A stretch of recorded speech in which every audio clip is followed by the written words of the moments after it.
Okay, so to test if this is a problem you guys are having, I want you to quickly listen to this drum pattern. If you cannot hear the glaringly obvious problem with those drum sounds and patterns, then I promise this video is for you. What's good, YouTube? So in this video, I'm going to be showing you guys one of the most important things I think every single producer needs to understand, and that's how to create drum patterns that rappers, keyword rappers, will actually want to use. The reason I wanted to do this is because in the JMizzy Discord, where a lot of you guys were submitting me beats for feedback, I noticed that 90% of you were actually making really good beats, but we're struggling with understanding how to make proper rap drum patterns. And instead of explaining it directly to you, because it was such a common problem, I wanted to address it in a video by going over this little secret method that I discovered, which is going to help you guys significantly improve your drum patterns. Instagram and Twitter, FinnaFinesse, make sure to go follow that. And yeah, let's get into the video. Okay, so to test if this is a problem you guys are having, I want you to quickly listen to this drum pattern.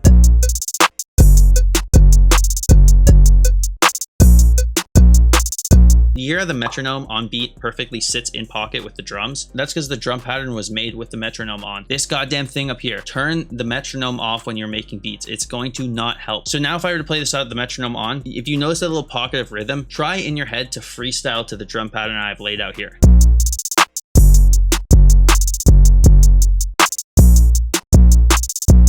Okay, so if you truly did try to freestyle to that, you'll notice that you pretty much can't, which is the exact problem with that drum pattern that I just played you. And that problem lies in the fact that people do not leave enough rhythmic space in their drum patterns for rappers to hop on the beats. When a rapper is rapping in what's called this triplet flow, he's rapping in 3 words or syllables per beat, and he's the one who's keeping the rhythm most of the time. So your drum patterns need to have that pocket of space for them to be able to implement what's going to be the most rhythmic part of the track. And that's why so many rappers aren't using your guys' beats.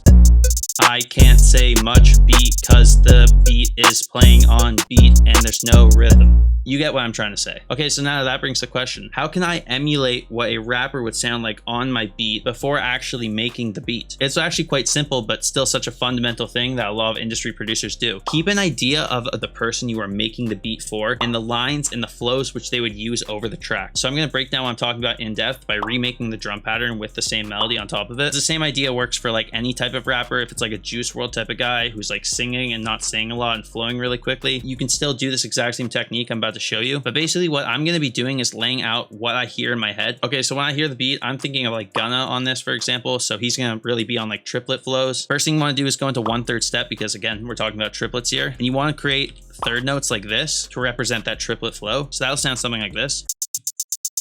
And I'm basically laying out whatever idea I have in my head to use as a framework to make the rest of the beat. So stick with me on this.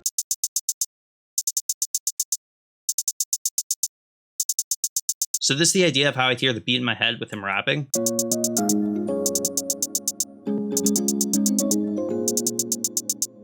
So now what I'm going to do is I'm going to make the drums around with that pattern. And once I finish making the drums, I'm going to take this out and be left with a rhythmic pocket, which perfectly matches the rhythm of the original idea I had in my head. First off, real quick for the melody, for those who want to see, preset comes out of the Essential Sounds Volume 1 kit. It's a preset called Key-Memoriam 4. And the other preset is this preset called Bell-Twinkle, also coming from the Essential Sounds patch. And it has this slow triplet gross beat preset on it, as well as an EQ to cut the low ends like this. And as for the drum sounds, these are all going to be linked in the description. But yeah, anyway, I'm going to make the drums now with this hi-hat pattern playing along with it to show you guys what I'm talking about.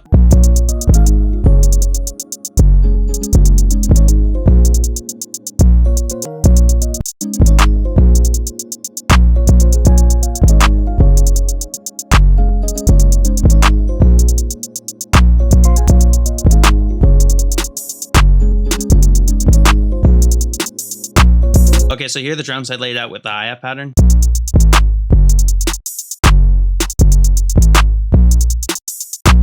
As you can hear, that's going to be way easier to rap to. But now if I remove that triplet hi-hat, it's going to sound like this. And you hear what I'm talking about, like the I got the like it's, you can rap to that alone right there. Okay, so now that we have that laid out, what I'm going to do is clone this so I can have this over here. And I'm going to make a hi-hat pattern with those drums that I laid out, along with the melody.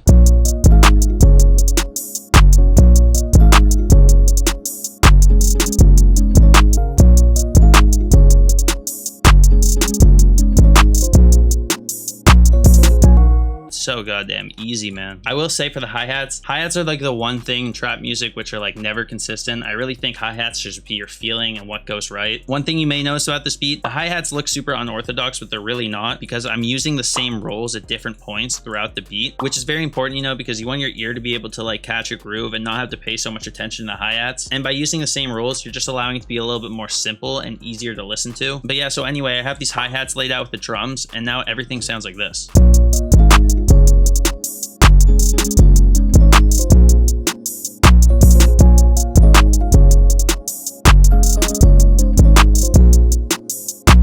So compare that to the drum pattern we had before. That sounds way better. Okay, so the next thing I want to talk about is like lead sounds and melodic sounds. Anytime you're playing a note, even though it may not seem like it, it's still adding a rhythm and there's still a groove to it. And that same idea with finding that same rhythmic pocket applies to sounds like leads or just transitional sounds that you want to bring in and out of the beat. Because one thing I noticed that's very consistent with a lot of producers is when they do have sounds that come in and out of the beat, they always have their own unique rhythms that are completely different from the one laid out from everything else.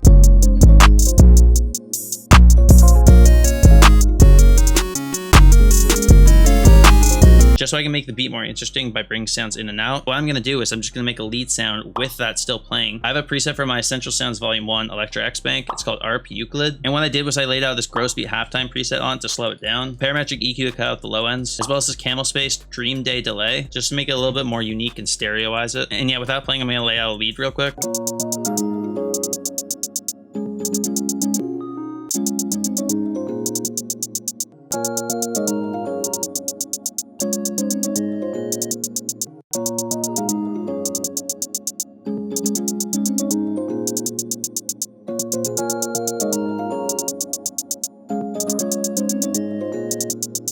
See, just like that, super simple lead, nothing crazy going on, but enough to make the beat more interesting at certain points in the track. And yeah, just like that, for a final comparison, this is what the original drums we had laid out sounds like.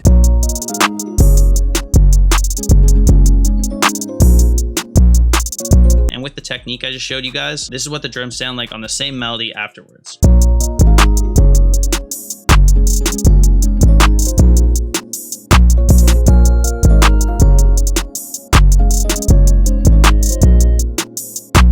One thing I do want to say though is I only laid that out to show you guys what I was thinking in my head. Realistically, in practice with these techniques, I've noticed that in my recent beats, it works way better if I just stick to what I hear in my head versus laying out hi-hat patterns like this. But I do promise you this technique works really well. Other things I do want to note: one, if you use bad drum sounds, everything I showed you doesn't matter. Obviously, having a good drum pattern is the most important part, but if your drum sounds suck, the beat is going to suck regardless. So invest in really good drum kits. Next thing I want to talk about, make sure your drums are leveled properly. First and foremost, your drums should always be leveled above your melodies. That's a basic, but also you need to kind of understand relative levels. For beats, usually the kick and the clap are the loudest parts, then the 808, then the snare, then the hi-hats, then the perks, and then the open hats. And like 90% of the time when you level drums, they follow that order. Let's say you don't use a kick and you just have an 808, then that becomes the loudest part. Let's say you just have a snare, but you don't have a clap, then that becomes the loudest part, and you get the idea, right? And finally, I swear to God, because I know I'm gonna see in the comments, don't be afraid to be formulated like this. Don't prioritize being insanely unique before you get your fundamentals figured out. And being able to make drum patterns that rappers will actually use is very fundamental. So with that being said, I really hope this tutorial helped you guys on that. Again, check out my Instagram at FinnaFinesse, as well as follow my Discord with the link in the description. Send me beats or anything for feedback. Drum kit specifically coming out on Saturday, so stay tuned for that. And yeah, that's gonna be it for this video. I'm out. Peace.